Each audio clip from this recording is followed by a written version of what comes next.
श्री स्वामी समर्थ. नमस्कार स्वामी भक्तांनो. स्वामी माझे सोबती 1990 या यूट्यूब चॅनलवर तुमचं सर्वांचं स्वागत आहे.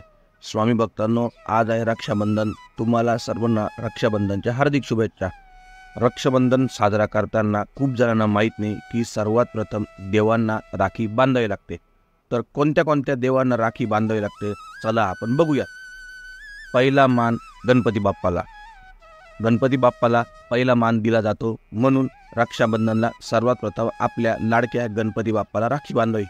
परंतु गणपती बाप्पाला लाल रंगाची राखी बांधावी याची काळजी घ्यायची असं म्हटलं जातं. असं केल्याने जीवनातील सर्व ताण तणाव समस्या संपतात.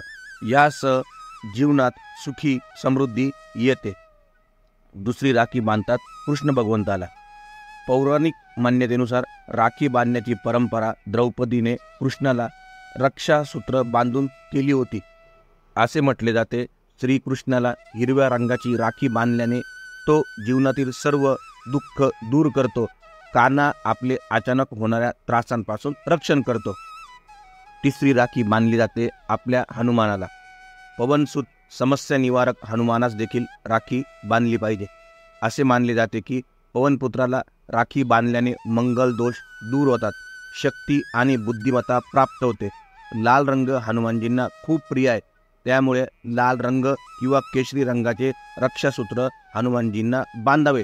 त्यामुळे समस्यांचे त्वरित निवारण होते. बघा स्वामी भक्तांनो, ही माहिती केंद्रातल्या ग्रुपला आली होती. आज सकाळीच मी मेसेज बघितला आणि तुमच्यापर्यंत पोहोचवली.